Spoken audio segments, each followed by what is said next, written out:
Bienvenue dans cet épisode dédié à la réparation émotionnelle.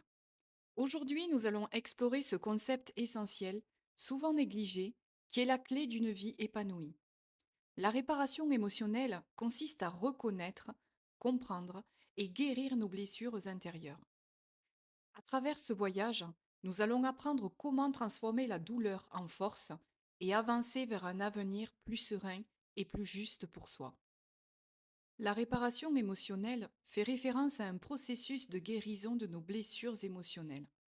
Ces blessures peuvent résulter de diverses expériences, telles que la perte d'un être cher, une trahison ou même un rejet. Par exemple, imagine que tu as vécu une rupture douloureuse.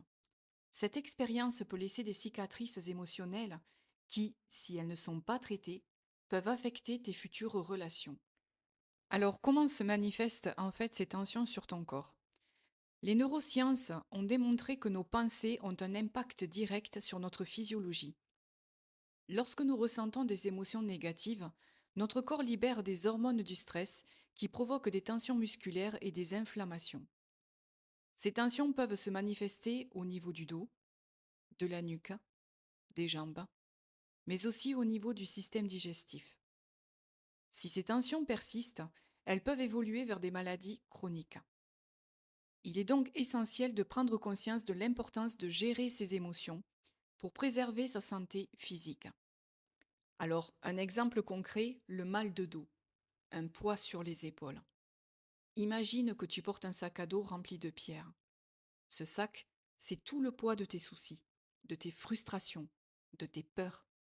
Au début, le sac est léger, tu ne le sens presque pas. Mais au fil du temps, il se remplit de plus en plus. Les pierres deviennent de plus en plus lourdes. Et un jour, tu ne supportes plus ce poids. Ton dos se crispe, tu ressens des douleurs lancinantes. Ce sac à dos, c'est une métaphore de nos émotions refoulées. Quand nous avons du mal à exprimer nos sentiments, à nous affirmer, ou quand nous sommes confrontés à des situations stressantes, ces émotions s'accumulent en nous, comme un poids sur les épaules. Ce poids physique peut se traduire par des tensions musculaires, des blocages et finalement par des douleurs chroniques au niveau du dos. Alors pourquoi le dos? Le dos, c'est notre pilier, notre soutien. C'est la partie de notre corps qui nous tient debout.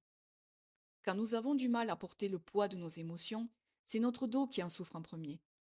C'est comme si notre corps nous disait: arrête, tu en as assez porté, ça suffit, il faut que tu te soulages.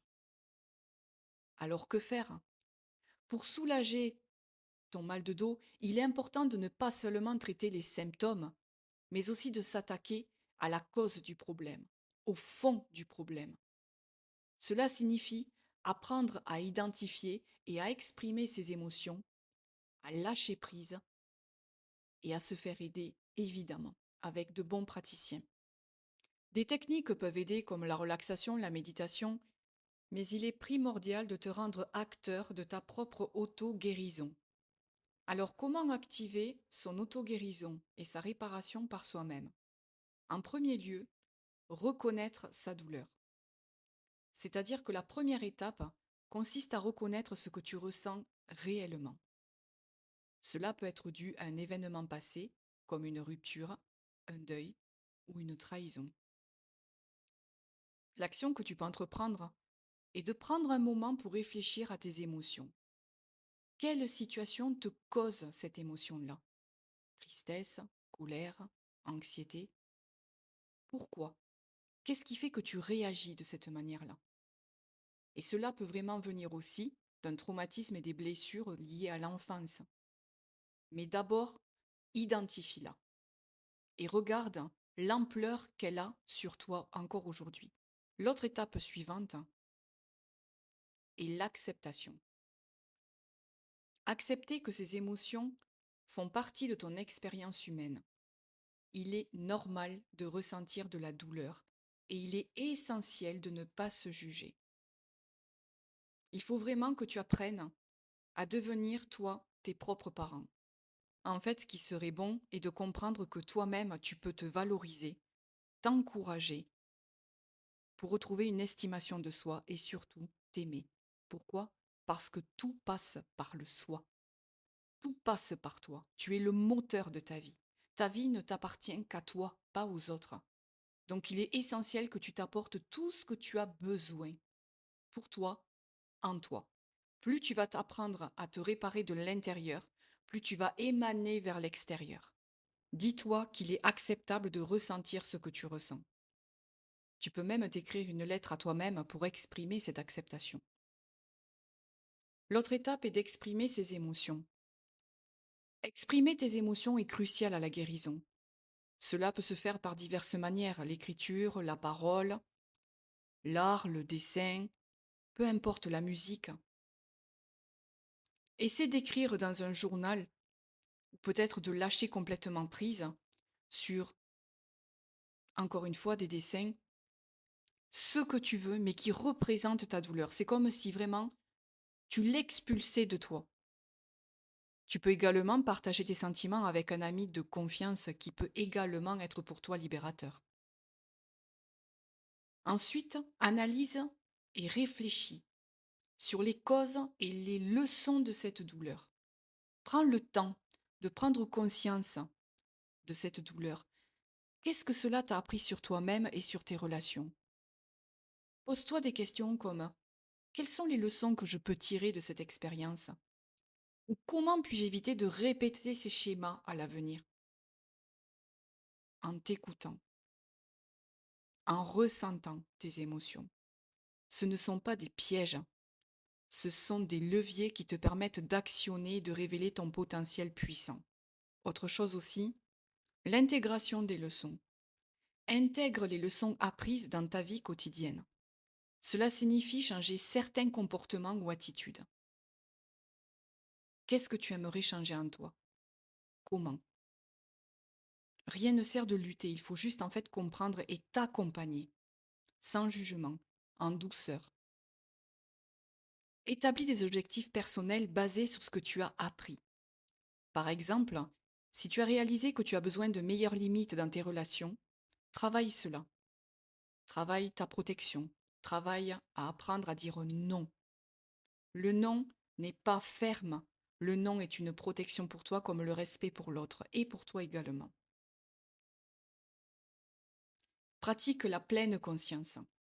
La pleine conscience t'aide à rester ancré dans le présent et à observer tes émotions sans te laisser submerger.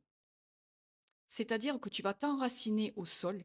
Quand une émotion va venir, tu ne vas plus la laisser t'impacter en toi. Tu ne vas plus laisser et autoriser à ouvrir cette porte et à te laisser envahir par ces émotions. Tu vas prendre conscience de plus en plus de la valeur humaine que tu as et tu vas empêcher cette émotion de s'imbriquer en toi. Grâce à l'ancrage, grâce à ton placement dans le temps présent et en n'acceptant pas de te laisser envahir par ce type d'émotion négative que tu ne veux plus. La respiration abdominale va vraiment t'aider à faire baisser la pression dans ton corps, retrouver du calme. Rien ne sert après de pouvoir répondre ou de vouloir répondre à la personne qui t'a impacté.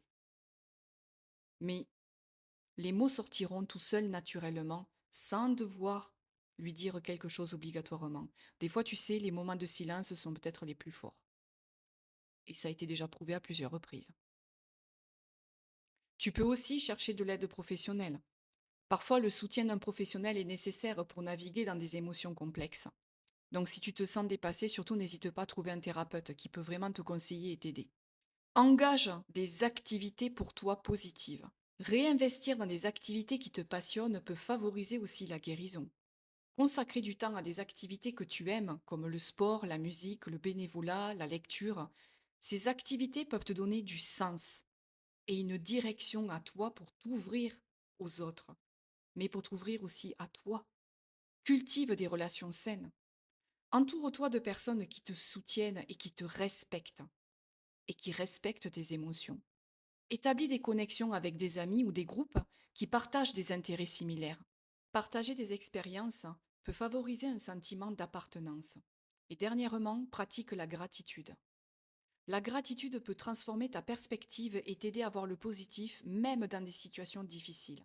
Tiens un journal de gratitude, c'est-à-dire à la fin de ta journée, regarde tout ce que tu as accompli. Regarde tes actions, regarde tes sentiments, regarde tes émotions. Sois vraiment concret dans le sens de tout ce que tu as accompli et sois fier de toi. Apprends à être fier de toi. Reconnais ta personne, reconnais ta valeur. Il n'y a pas de petite chose qui n'a pas d'importance. Tout a son importance. Tout est riche d'enseignements. Donc il n'y a pas de petits pas. Il n'y a que des grands. En suivant ces étapes, tu peux commencer à activer la réparation émotionnelle et à te diriger vers une guérison plus profonde et durable. Rappelle-toi que c'est un processus qui demande du temps et de la patience. Pour conclure, je te remercie infiniment d'avoir écouté jusqu'au bout ce podcast et je t'invite à partager tes réflexions et tes expériences, que ce soit sur les réseaux ou dans les commentaires, pour pouvoir partager ce qui t'a le plus touché, comment tu t'es senti et qu'est-ce que tu as mis en place pour toi. Prochainement, un autre podcast sur un autre sujet. Je vous en dirai plus la prochaine fois. À très bientôt et merci beaucoup.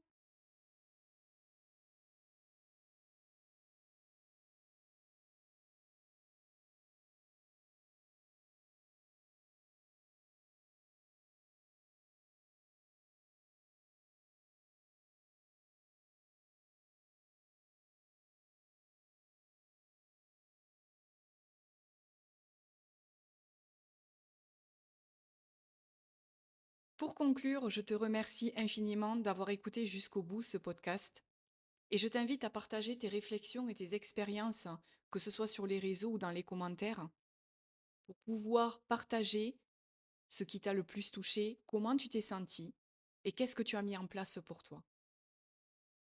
Prochainement, un autre podcast sur un autre sujet. Je vous en dirai plus la prochaine fois. À très bientôt et merci beaucoup.